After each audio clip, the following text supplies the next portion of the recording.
ꯉꯁꯤꯗꯤ ꯑꯩꯈꯣꯏ ꯆꯠꯊꯣꯛ ꯆꯠꯁꯤꯟ ꯇꯧꯕ ꯃꯇꯝꯗ ꯑꯩꯈꯣꯏꯅ ꯈꯪꯖꯤꯟꯕꯗ ꯀꯥꯟꯅꯔꯕ ꯋꯥꯍꯩ ꯈꯔ ꯑꯃꯨꯛ ꯌꯦꯡꯉꯁꯤ꯫ ꯑꯍꯥꯟꯕꯗ ꯑꯩꯈꯣꯏꯅ ꯑꯇꯣꯞꯄ ꯃꯤ ꯎꯕ ꯃꯇꯝꯗ ꯍꯥꯏꯕ ꯌꯥꯕ ꯋꯥꯍꯩ ꯈꯔ: ꯅꯃꯁꯇꯦ, ꯈꯨꯔꯨꯝꯖꯔꯤ, ꯁꯨꯄ꯭ꯔꯚꯥꯠ, ꯒꯨꯗ ꯃꯣꯔꯅꯤꯡ, ꯙꯟꯌꯕꯥꯗ, ꯊꯥꯒꯠꯆꯔꯤ, ꯀ꯭ꯔꯤꯄꯤꯌꯥ, ꯆꯥꯟꯕꯤꯗꯨꯅ, ꯃꯥꯐ ꯀꯤꯖꯤꯌꯦ, ꯁꯣꯔꯤ, ꯍꯥ, ꯍꯣꯏ, ꯅꯍꯤ, ꯅꯠꯇꯦ꯫ ꯃꯊꯪꯗꯅ ꯑꯩ ꯏꯁꯥꯁꯦ ꯀꯅꯥꯅꯣ ꯍꯥꯏꯕꯅꯆꯤꯡꯕ ꯐꯣꯡꯗꯣꯛꯄ ꯃꯇꯝꯗ ꯁꯤꯖꯤꯟꯅꯕ ꯌꯥꯕ ꯋꯥꯍꯩ ꯈꯔ: आपका नाम क्या है? ꯑꯗꯣꯝꯒꯤ ꯃꯤꯡ ꯀꯔꯤ ꯀꯧꯕꯒꯦ? मेरा नाम रोबिन है। ꯑꯩꯒꯤ ꯃꯤꯡ ꯔꯣꯕꯤꯟ ꯀꯧꯏ꯫ मैं मणिपुर से हूँ। ꯑꯩꯍꯥꯛ ꯃꯅꯤꯄꯨꯔꯗꯒꯤꯅꯤ꯫ मैं छात्र हूँ। ꯑꯩ ꯁꯥꯇ꯭ꯔꯅꯤ꯫ मैं शिक्षक हूँ। ꯑꯩꯍꯥꯛ ꯑꯣꯖꯥꯅꯤ꯫ ꯃꯊꯪꯗꯅ ꯔꯦꯜꯋꯦ ꯁ꯭ꯇꯦꯁꯟ ꯅꯠꯇ꯭ꯔꯒ ꯕꯁ ꯁ꯭ꯇꯦꯟꯗ ꯋꯥ ꯉꯥꯡꯕ ꯃꯇꯝꯗ ꯁꯤꯖꯤꯟꯅꯕ ꯌꯥꯕ ꯋꯥꯍꯩ ꯈꯔ: बस स्टैंड कहाँ है? बस स्टैंड कदाꯏꯗ ꯂꯩꯕꯒꯦ? रेलवे स्टेशन कहाँ है? रेलवे स्टेशन कदाꯏꯗ ꯂꯩꯕꯒꯦ? मुझे टिकट चाहिए। ꯑꯩꯍꯥꯛ ꯇꯤꯀꯠ ꯄꯥꯝꯖꯩ꯫ टिकट का कितना पैसा है? टिकꯠꯀꯤ ꯃꯃꯜ ꯀꯌꯥ ꯑꯣꯏꯔꯕꯅꯣ? बस कब आएगी? बस ꯀꯔꯝ ꯀꯥꯟꯗ ꯂꯥꯛꯀꯅꯤ?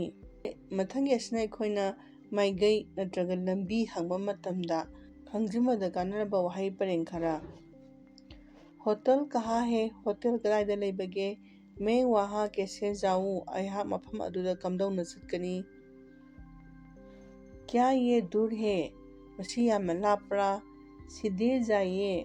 ꯆꯨꯝꯅ ꯆꯠꯄꯤꯌꯨ। बाएं मुड़िए। ꯑꯣꯏꯔꯣꯝꯗ ꯂꯩꯕꯤꯌꯨ꯫ दाएं मुड़िए꯫ ꯌꯦꯠꯂꯣꯝꯗ ꯂꯩꯕꯤꯌꯨ꯫ ꯃꯊꯪ ꯑꯁꯤꯅ ꯍꯣꯇꯦꯜ ꯅꯠꯇ꯭ꯔꯒ ꯔꯦꯁꯇꯨꯔꯦꯟꯠꯒꯨꯝꯕꯗ ꯆꯪꯕ ꯃꯇꯝꯗ ꯈꯪꯖꯤꯟꯕꯗ ꯀꯥꯟꯅꯕ ꯋꯥꯍꯩ ꯄꯔꯦꯡ ꯈꯔ: मुझे खाना चाहिए। ꯑꯩꯍꯥꯛ ꯆꯥꯅꯕ ꯄꯥꯝꯖꯩ꯫ कृपया पानी लाइए। ꯆꯥꯟꯕꯤꯗꯨꯅ ꯏꯁꯤꯡ ꯄꯨꯕꯤꯔꯛꯎ꯫ कीमत क्या है? ꯃꯃꯜꯅ ꯀꯌꯥꯅꯣ? मुझे चाय चाहिए। ꯑꯩꯍꯥꯛ ꯆꯥ ꯄꯥꯝꯖꯩ꯫ खाना अच्छा है। ꯆꯥꯔꯤꯕ ꯄꯣꯠ ꯑꯗꯨ ꯌꯥꯝꯅ ꯍꯥꯎꯏ ꯍꯥꯏꯅ ꯐꯣꯡꯗꯣꯛꯄ ꯃꯇꯝꯗ ꯃꯁꯤ ꯁꯤꯖꯤꯟꯅꯩ꯫ ꯏꯃꯔꯖꯦꯟꯁꯤꯒꯤ ꯃꯇꯝꯗ ꯈꯪꯖꯤꯟꯕꯗ ꯀꯥꯟꯅꯔꯕ ꯋꯥꯍꯩ ꯄꯔꯦꯡ ꯈꯔ: कृपया मेरी मदद कीजिए। ꯆꯥꯟꯕꯤꯗꯨꯅ ꯑꯩꯒꯤ ꯃꯇꯦꯡ ꯄꯥꯡꯕꯤꯌꯨ꯫ पुलिस को बुलाइए। पुलिस कौꯕꯤꯌꯨ꯫ मैं बीमार हूँ। ꯑꯩꯍꯥꯛ ꯅꯥꯔꯦ꯫ अस्पताल कहाँ है? ꯍꯣꯁꯄꯤꯇꯥꯜ ꯀꯗꯥꯏꯗ ꯂꯩꯕꯒꯦ? ꯅꯨꯡꯊꯤꯜ ꯅꯨꯃꯤꯠ ꯈꯨꯗꯤꯡꯒꯤ ꯆꯠꯊꯣꯛ ꯆꯠꯁꯤꯟ ꯇꯧꯕ ꯃꯇꯝꯗ ꯈꯪꯖꯤꯟꯕꯗ ꯀꯥꯟꯅꯔꯕ ꯋꯥꯍꯩ ꯄꯔꯦꯡ ꯈꯔ ꯑꯃꯨꯛ ꯌꯦꯡꯉꯁꯤ꯫ मुझे दिल्ली जाना है। ꯑꯩꯍꯥꯛ दिल्ली ꯆꯠꯀꯗꯕꯅꯤ꯫ कृपया यहाँ रोकिए। ꯆꯥꯟꯕꯤꯗꯨꯅ ꯃꯐꯝ ꯑꯁꯤꯗ ꯈꯥꯝꯕꯤꯌꯨ꯫ दरवाजा खोलिए। ꯊꯣꯡ ꯍꯥꯡꯗꯣꯛꯄꯤꯌꯨ।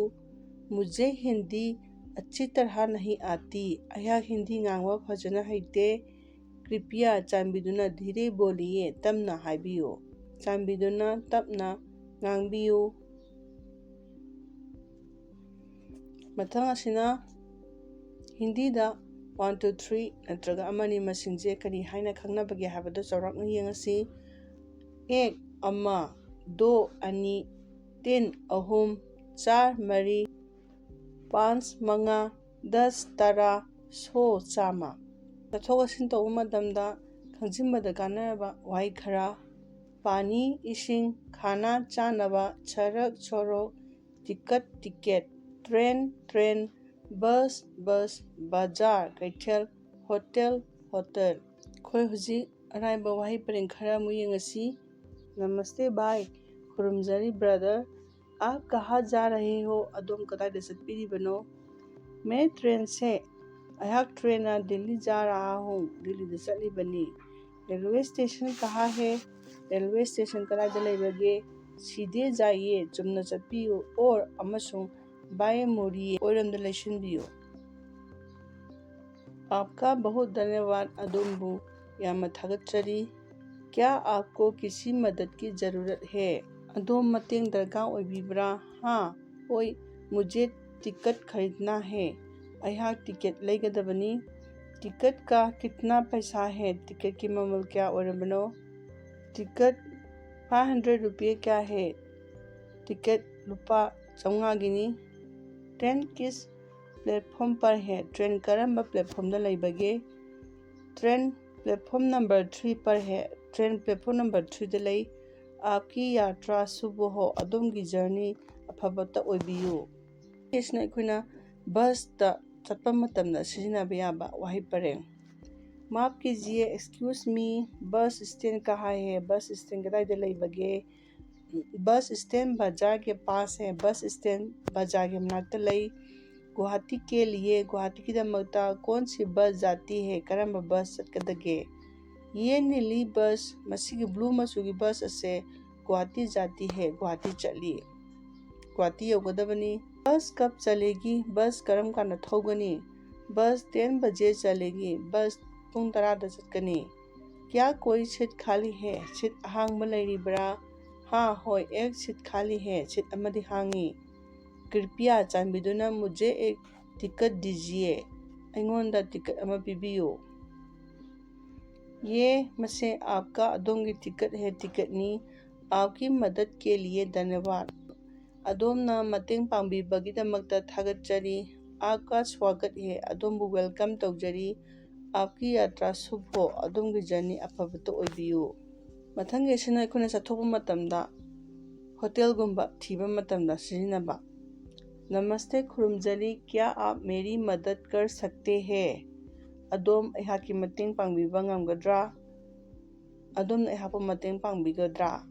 हाँ होय, आपको क्या चाहिए? अदोम करी पांबीबगे? मैं एक होटल ढूंढ रहा हूँ। यहाँ होटल अमा थिजरीबनी। स्टेशन के पास एक होटल है। स्टेशन की मनाक्ता होटल अमा लैबनी। क्या होटल महंगा है? होटल दो यामतांगब्रा?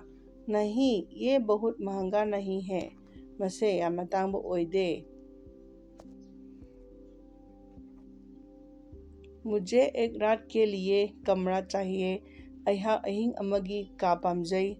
कृपया चांबिदुना अपना पहचान पत्र दिखाइए। अदोमगी सक्ताक से उत्पियो। ये मेरा पहचान पत्र है। मसे अगी सक्ताक चेनी। आपके कमरे का नंबर 205 है। अदोमगी कागी नंबर दी 205 नी। धन्यवाद, थागतजरी।